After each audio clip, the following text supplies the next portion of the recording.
avoir des critères qui sont réalistes. Elles ne comprennent pas l'urgence de travailler sur elles et elles se prennent la tête pour rien parce qu'on voit des femmes, et ça c'est notre réalité encore une fois, qui sont âgées dans la trentaine, 35 ans, 40 ans bientôt, et qui galèrent. Vraiment, le Seigneur a mis à cœur ce fardeau-là d'aider les couples et d'aider les célibataires, surtout ceux qui sont à un âge que la société dit avancé. Coucou à tous, j'espère que vous allez bien. Moi, c'est Flora. Fabrice, toujours. De Standard Divin, votre chaîne qui vous permet de trouver et de garder l'amour. Donc aujourd'hui, là, comme moi j'aime dire aux gens, prenez vos tabourets. Prenez votre tabouret, asseyez-vous. On va parler à nos petites sœurs de la vingtaine. Le danger qui guette les sœurs de la vingtaine. Les filles, précisément les filles célibataires. C'est ça, les filles célibataires. Les filles, il y a beaucoup à dire, mais je te laisse avoir commencé. Oui, en fait, comme vous le savez, on fait des matchings. Donc, on met en relation des personnes, que ce soit par des speed dating ou que ce soit par des matchings virtuels. Voilà, c'est vraiment notre passion. Attends, il y a quelqu'un qui va te poser la question de savoir, c'est quoi matching là? Matching, c'est quoi? Ben, c'est ça, un matching, c'est une mise en relation. Mise en relation. Voilà. On crée des connexions. Il y a quelle encore l'expression là? En tout cas, on arrange. Voilà, on permet aux gens de. Voilà. De se connecter. De connecter, de se rencontrer. C'est ça. C'est ça. Et donc, on a vu beaucoup de choses. On a fait plus d'une centaine de matchings ces derniers mois. Donc, je peux vous dire qu'on observe beaucoup de comportements. Il y a des constats que l'on fait. Il y a des réalités qu'il ne faut pas négliger. Absolument. Et l'objectif ici, ce n'est pas de faire peur à toutes les femmes qui sont âgées entre 20 et 30 ans. Alors, on ne veut pas créer un sentiment d'urgence au point où vous allez commencer à stresser, rajouter davantage la pression du célibat. Je suis célibataire, je n'ai pas encore d'enfant, j'ai 27 ans, 28 ans, ma vie est… Et puis aller choisir n'importe qui. Non, c'est pas ça. C'est pas ça. On est conscient déjà que dans la société dans laquelle on vit, il y a déjà suffisamment de pression du mariage avec les parents, avec le jugement des autres, etc. Avec la société, avec même vos hormones aussi. Donc, le désir de se marier est légitime. Mais pour certaines catégories de femmes, de jeunes demoiselles de la vingtaine, et on dit bien pour certaines, je pense qu'elles ne comprennent pas l'importance d'avoir des critères qui sont réalistes. Elles ne comprennent pas l'urgence de travailler sur elles et elles se prennent la tête pour rien parce qu'on voit des femmes, et ça c'est notre réalité encore une fois, qui sont âgées dans la trentaine, 35 ans, 40 ans bientôt, et qui galèrent en trouvant, pour trouver des hommes de qualité. On vous le dit, hein. En fait, c'est une réalité. On ne s'attendait même pas à cette réalité-là, mais nous a frappé en plein visage quand même. C'est pas évident. C'est pas évident. C'est pas du tout évident. Pourtant, ces femmes-là sont très intelligentes. Ces femmes-là ont travaillé sur elles, elles sont stables. Ces femmes-là sont vaillantes, sont braves, sont spirituelles, sont belles aussi. En tout cas, chaque femme a sa beauté. Mais ce n'est pas du tout évident. La simple et unique raison, c'est que, on va le dire, hein, les femmes qui sont dans la trentaine, dans la fin trentaine, et qui dépassent même la trentaine, donc dans la quarantaine et tout, entre guillemets, je le dis vraiment entre guillemets, ont passé leur prime, c'est-à-dire leur période où elles étaient les plus attrayantes, où elles étaient les plus demandées. Tu me fais penser à quelque chose. Il y a quelqu'un qui disait une fois, je pense que j'avais écouté, elle disait que les filles qui sont entre 18 et 22, 23 ans, on peut les considérer un peu comme l'Amérique. Maintenant, à partir de 24, 25 ans jusqu'à peut-être 28, 29 comme ça, c'est l'Europe. Maintenant, à partir de 30, 35 jusqu'à 40, là, elle dit que c'est l'Afrique. On a tellement éclaté de rire, en fait, mais c'est en fait, elle te disait que l'Amérique, c'est tout ce qui était le rêve américain et tout ça, tu vois. En fait, bon, vous savez, c'est une chaîne, on parle de Standard Divin. Donc, on va bien entendu équilibrer ça tout à l'heure, mais on vit aussi sur la Terre, et puis il faut être conscient des réalités sociales dans lesquelles nous sommes impliqués. Voilà. Et comme elle l'expliquait, c'est qu'en effet, la femme, le cycle de l'âge de la femme, il est différent de celui de l'homme. C'est un peu comme inversé. Les hommes vont prendre de la valeur avec l'âge. Les femmes vont entre guillemets. Je dis bien entre guillemets. Vraiment ça. Voilà, entre guillemets. Il faut le dire. Parce qu'après, on va dire, je vais rester comme ça toute la vidéo, les gars. Entre guillemets. Standard Divin a dit que j'ai 40 ans, je peux me marier. Et que c'est fini pour moi. Non, pardon. D'ailleurs, on enseigne dans notre église à ICC Abidjan. Si tu n'es pas ICC Abidjan, tu es où même? C'est là-bas que les vraies choses se disent. Oh, bien. On a ouvert notre église, donc ICC Abidjan, Côte d'Ivoire. Je suis le pasteur, nous sommes les bergers, donc nous sommes ravis de vous accompagner, de prier pour vous afin que la grâce du mariage soit votre partage. Mais sinon, il y a effectivement des réalités. Quand on rencontre un homme de 40 ans, qui veut rencontrer la femme de sa vie, qu'est-ce qu'il va nous dire en général? Il veut rencontrer une femme de 30 ans. Un homme de 35 ans va vouloir rencontrer une femme de 30 ans. Et puis, bien entendu, les critères sont tellement personnels. Hein. Et on le dit avec beaucoup de filtres sociaux. Il y a des hommes qui ont 35 ans et qui peuvent être avec des femmes qui ont 37, 38 ans. Exactement. Voilà, c'est une question de maturité. Mais on parle d'une tendance, encore une fois. Et la généralité, au fait, c'est le cas. C'est que nous, au départ, quand on a commencé les matchings, on pensait que c'était les gars de 40, 45 ans. Bon, ils allaient avoir peut-être donner des critères d'âge de filles qui ont entre 35 et même 40. 40 ans, ouais, plus ou moins 3 ans. 45, ils te disent 30 ans maximum. Voilà, c'est ça. Et tu regardes comme ça, tu dis que hey, Ce qui peut se comprendre parce que je sais qu'il y a des femmes ici qui recherchent des hommes qui ont au moins 5 ans, 10 ans de plus qu'elles. Exactement. Voilà, donc ce qui peut se comprendre. Sauf que les hommes qui sont dans la fin trentaine et qui répondent à vos critères en termes de responsabilité financière, en termes de responsabilité émotionnelle, en termes de crainte de Dieu, en termes de beauté, en termes de tout ce que vous voulez, soit ils sont mariés déjà, soit n'existent pas. Voilà. Ils n'existent pas. Non, mais en fait, bon, ils sont très rares. Ils sont très rares, la réalité. Donc, oui, ils se cachent. Ouais, ils se cachent, ils n'ont pas le temps, ils ne sont pas là où vous êtes, etc. Parce qu'il y en a beaucoup qui se cachent. Sortez de votre tanière, s'il vous plaît. Nous vous cherchons pour les matchings. Fais-moi-tu de la parenthèse. C'est ça. Donc, on ne veut pas remettre en question ce que vous avez fait entre 20 ans et 35 ans. Voilà, chacun a son parcours, les histoires sont tellement différentes. Mais nous, l'interpellation qu'on mène, c'est que pour les femmes qui sont âgées de 20 à 30 ans, on entend souvent des critères, mais qui n'ont aucun sens. Qui n'ont pas de sens, des critères, enfin, qui ont du sens pour elles, mais ça a du sens pour elles parce qu'elles sont encore immatures. On peut comprendre. Voilà, c'est ça. Mais cette histoire de taille-là, bon. Affaire de taille, là, bon. De parler. Faut pas aller. Je vais parler au nom de tous les hommes courts. Discrimination sur les hommes courts. Feu sur toutes les femmes qui cherchent des hommes de 1m90 et plus. J'ai pas entendu amen. Amen. Moi, je soutiens mes soeurs un peu, mais bon, attends. Non, mais en fait, c'est bien d'avoir des critères. Il faut avoir des critères. On ne se marie pas par révélation, sans critères, par forcing, par urgence. Et on le dit encore, il y a beaucoup d'équilibre à voir là-dedans. Mais on voit des femmes, qui ont... Tu as eu un prétendant, 2 prétendants. Il y a des gars qui étaient intéressés. Tu dis non, il ne m'intéresse pas. Oui, au fait, non, il ne me plaît pas. Même les raisons pour lesquelles me dit non, il n'est pas charmant, il n'est pas romantique, il n'est pas intelligent, il n'est pas si. Ok, d'accord, tu as le droit. Mais juste assure-toi d'être à la hauteur de ces choses que tu demandes. Ça, c'est très important. Et puis, ma chérie, tu vas voir qu'il y a un temps. Moi, on fait dans les coachings. Il y a des temps où tu vas voir que les demandes vont diminuer. Ou alors, si les demandes ne diminuent pas, parce qu'il y a des femmes qui sont dans la trentaine qui sont aussi courtisées, qui sont très, très, très charmantes, qui sont fraîches, qui sont intelligentes, qui sont courtisées. Mais tu vas voir que le profil d'homme qui va t'approcher va ressembler de moins en moins au type d'homme que tu voulais. Que tu recherches, oui.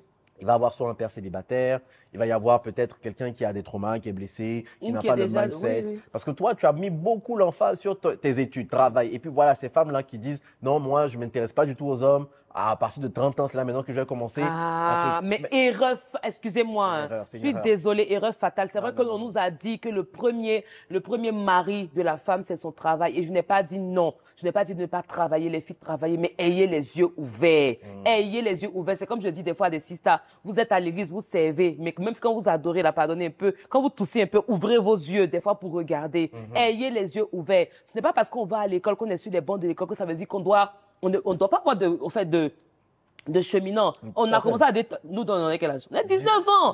On avait 19 ans, 20 ans, en fait. On était sur les bancs de l'école. Mais ça a empêché qu'on ait des diplômes.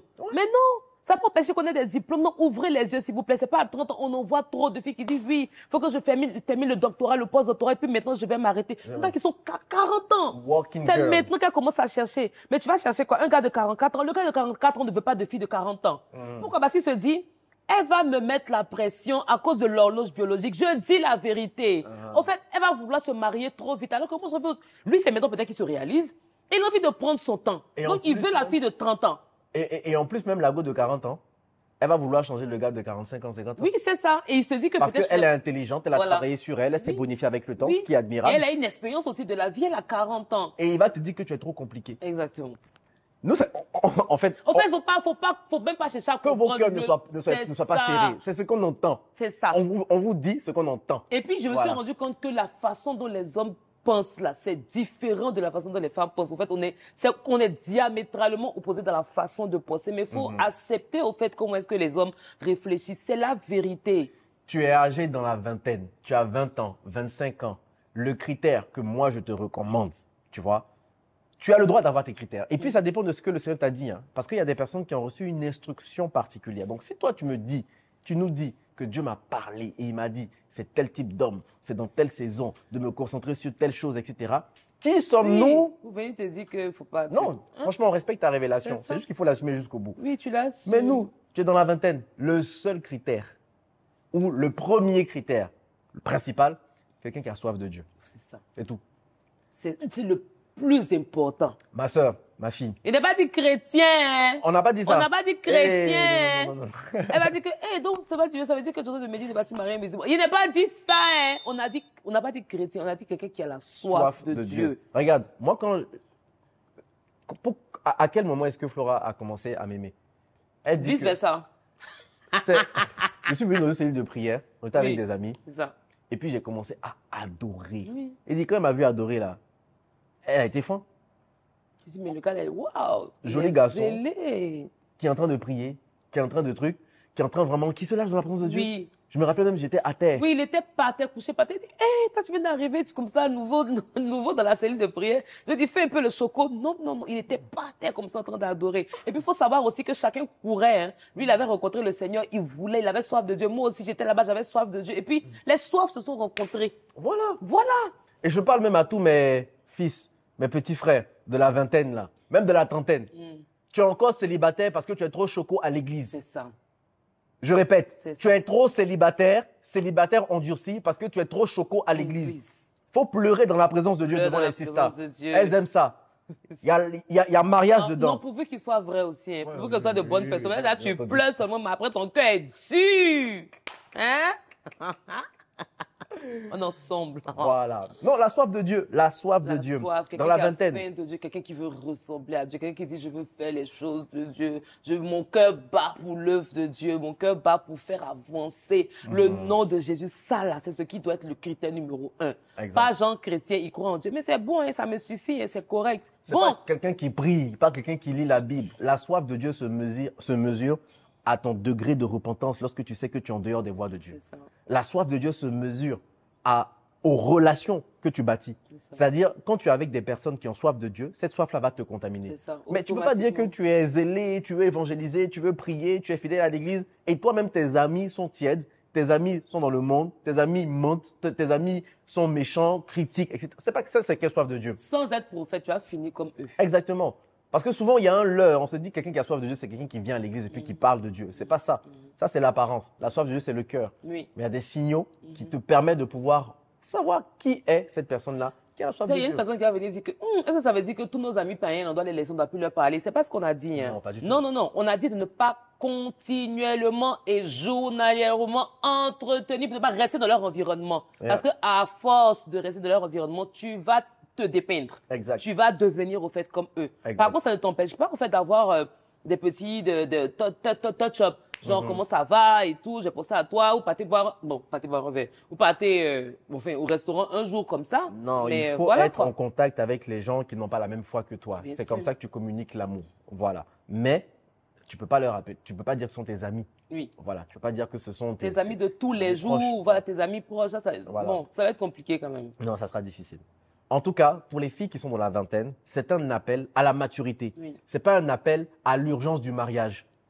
Parce que dans la trentaine, il y a d'autres réalités. Et si vous n'avez pas adopté le mindset dans la vingtaine pour vous préparer, pour revoir vos critères, pour définir vos besoins, pour connaître la différence entre vos besoins et vos désirs, vous allez peut-être passer à côté des opportunités, rencontrer des hommes qui peuvent plus tard, 2, 5, 10 ans, devenir des hommes de vision, devenir des hommes vraiment de qualité. Exact. Les hommes que vous admirez aujourd'hui, les pasteurs que vous convoitez dans le... C'est trop dire, mais que vous admirez. Que vous admirez. Les conférenciers, les coachs. Est-ce que vous connaissez leur début? Vous ne connaissez pas le début. Non. Moi, je pensais à plein aussi qui ne connaissent pas notre début, mais c'est que ça va faire l'objet d'une autre vidéo. Exact. Mais vous ne connaissez pas les débuts des gens. Il y a des filles qui viennent et puis qui disent, Fabrice, le gars là, il n'a pas l'argent, je ne peux pas me mettre avec lui. Bon, s'il a 40, 45 ans, il peut comprendre. Ouais. C'est problématique. Ouais. Mais vous êtes dans la vingtaine, non, il ne peut pas prendre soin de moi. Tu ne sais même pas ce qu'il va devenir. Regarde d'abord à l'intérieur de lui, qu'est-ce qu'il a? Est-ce que c'est quelqu'un qui est ambitieux? Est-ce que c'est quelqu'un qui se bat? Est-ce que c'est quelqu'un qui se démène? Si oui, l'argent va venir. Demain, l'argent va venir. Parce que si tu cherches, voilà, je parlais avec, Seigneur, sans pas de sortie. Je parlais avec plusieurs personnes, plusieurs filles qui me disaient, oh, moi je cherche un chrétien, oui, mais numéro 2, critère numéro 2, sécurité financière. Je lui ai demandé, qu'est-ce que tu appelles la sécurité financière? Elle me dit, bon, mais quelqu'un qui a l'argent, qui a un boulot, et je lui ai dit, mais dans 2 ans, il perd son boulot, tu fais quoi? Tu es sûr que c'est la sécurité financière que tu vas chercher? Est-ce que tu veux, en fait, le gars qui a son boulot et puis qui reste à la maison, qui ne postule pas, ou bien qui postule 1 fois, 2 fois, mais qui est découragé? Non. En fait, c'est un caractère qu'elle cherche à l'intérieur de cette personne. Elle cherche la personne qui est ambitieux, qui est audacieux, qui va faire. Ça veut dire que ce gars-là, même s'il n'a pas de boulot parce qu'il a perdu son boulot après 2 ans, elle sait que coûte, il va se démener pour ramener quand même l'argent à la maison. Une personne qui est en mode solution. C'est ça. Et une personne, si je fais le parallèle avec la sécurité financière, une personne qui a un bon rapport à l'argent. Oui. Parce que tu peux avoir quelqu'un qui a beaucoup d'argent, mais qui dépense mal, qui est indiscipliné financièrement, qui ne planifie pas son avenir. Je suis conseiller en gestion de patrimoine, je sais de quoi je te parle. C'est ça. Donc, la sécurité financière, le besoin de sécurité est un besoin important que toute femme va vouloir combler dans une relation. Oui, mais il faut savoir le définir. Définissez-le. Oui. Et définissez aussi les moyens que vous avez identifiés pour combler ce besoin. Ce n'est pas l'argent dont vous avez besoin, parce que vous-même, vous avez de l'argent. Ce dont vous avez besoin, c'est un homme qui a un bon rapport à l'argent. C'est un homme qui sait se débrouiller, qui sait se battre, qui a l'esprit de la combativité, qui a l'esprit de la persévérance, l'abnégation. Pour sécuriser sa famille. Au fond, le but, tu vas voir que c'est la sécurité. Point. Exactement, c'est ça. Donc, franchement, à toutes nos filles qui nous suivent, Standard Divin, vous êtes dans la vingtaine, écoutez, soyez mesurés. Ouais. Soyez mesurés. Il y a une balance à chercher entre l'amour et la raison. C'est toujours ce débat-là. Est-ce qu'on est une femme d'amour, femme de raison, et est-ce qu'on se met en relation avec quelqu'un qu'on n'aime pas, jusqu'à quel point? On pourra développer cette thématique, mais vous comprenez, dans cette vidéo, il y a beaucoup d'équilibre. On ne veut pas que vous choisissez par dépit. C'est ça. On ne veut pas diminuer au fait de l'exigence. Voilà. Ne diminuez pas vos standards. Si ces standards sont divins, c'est ça. Voilà. Elle va dire que, à faire des tailles là, c'est divin. Tu as dit quoi maintenant? Mais à contrario aussi, il ne faut pas que les 6 stars de 30 ans et plus se frustrent. Parce qu'on dit. Il faut parler, ouais. Donc finalement, pour nous, là, ça veut dire quoi? Que notre cause est perdue. Voilà, non, la cause n'est pas perdue. Pas perdue. Parce qu'on l'explique justement, et on va organiser beaucoup de séminaires à ICC Abidjan. Pour ceux qui sont à Abidjan, qui sont en Côte d'Ivoire, vous pourrez assister. Mais vraiment, le Seigneur a mis à cœur ce fardeau-là d'aider les couples et d'aider les célibataires. Surtout ceux qui sont à un âge que la société dit avancé, qui ont passé l'âge de 35-40 ans. Comment est-ce que c'est possible de racheter le temps? Voilà. C'est une promesse que Dieu a donnée dans la Bible, que Dieu va racheter, va restaurer les années que les sauterelles ont dévorées. Dans le temps de l'ignorance, tu as fait des choses, tu as commis des erreurs, mais ces erreurs-là ne sont pas fatales. Ces erreurs-là peuvent être rachetées par le Saint-Esprit si tu mets en place certaines actions, si tu mets en place une série de comportements qui fera en sorte que le Seigneur va te marier. Voilà. Il y a des choses qui sont à mettre en place spirituellement, émotionnellement et aussi dans la vie naturelle. J'ai bien aimé ce que tu as dit. Tu as dit le Seigneur va te marier. Oui, c'est pas toi qui vas courir pour aller te marier. Non, non, là, ça sera le Seigneur différent. va te marier. Et puis, tout dépend de la façon dont ton histoire, en fait, la trajectoire de ta vie a été prise. Il y a des personnes qui ont été divorcées. Il y a des personnes qui ont été séparées. Pas mariées, mais juste séparées. Il y a des personnes qui vivent des trucs, des complications spirituelles. Des liens d'âme. C'est compliqué. Il y a des personnes qui sont encore aux prises avec des forteresses intérieures. Il y a des personnes qui sont ignorantes de certaines choses. Oui. L'entretien corporel, l'hygiène, la routine de vie même parfois est propice au fait que tu sois dans un célibat prolongé. Les fausses croyances. Voilà, les fausses croyances sur les codes de la vie. Voilà. Ça, j'ai rencontré une fille qui me disait « Oh, mais moi, j'aime les gars qui sont famille. » Je dis « Ok, d'accord. » Et le gars t'a dit qu'il est famille. Elle dit « Oui, il est super famille. » Je dis « Mais montre-moi un peu. Dis-moi pourquoi tu penses qu'il est famille. » Elle me dit « Je sais pas, il m'a dit qu'il est famille. » Je dis « Mais son quotidien, c'est quoi ?» Elle me fait « Non, il n'a pas d'amis. Il ne parle pas avec ses parents. Il est dans son coin. Il n'a pas d'amis. Il est vraiment reclus sur lui-même. Je dis « Et puis les familles. » Elle me dit « Ouais, il est super. » Tu vois ce que je veux dire en fait? Le jour et la nuit. Mais ça ne marche pas, les deux coïncident pas. Mais elle était convaincue qu'il était famille. Parce qu'il a dit qu'il était famille. Tu vois, donc il y a des personnes qui ne connaissent pas des fois les codes, ils ne savent pas. Les valeurs, il faut. Ben, tout ça, on va le voir dans d'autres vidéos et en particulier dans la communauté des divines. Yes. Alors, si tu n'es pas encore dans cette communauté, chaque semaine, nous avons des lives de 2 heures, parce que Oui. c'est plus maintenant 1 heure, c'est 2 heures, 2 heures et demie, avec une centaine de femmes de mariées, célibataires en couple. Yeah. Et nous les accompagnons. Nous les accompagnons en partageant notre expérience, en enseignant, en priant aussi, parce que nous croyons que vraiment il y a une grâce qui peut être relâchée par la prière. Yeah. Et donc, voilà, référez-vous aux différents liens qui vont s'afficher dans la description pour pouvoir rentrer dans cette communauté sur WhatsApp, la communauté des femmes des standards divins, la communauté des divines. Yes. Sur ce, on a terminé la vidéo. On espère que vous avez apprécié. Abonnez-vous, likez, partagez. Ceux qui signalent la vidéo, on vous aime d'avance. Le feu sur vous. On vous aime, hein, mais le feu sur vous. Voilà. Feu et piqueur. Voilà. Allez. Ok, guys. Gros bisous. Peace.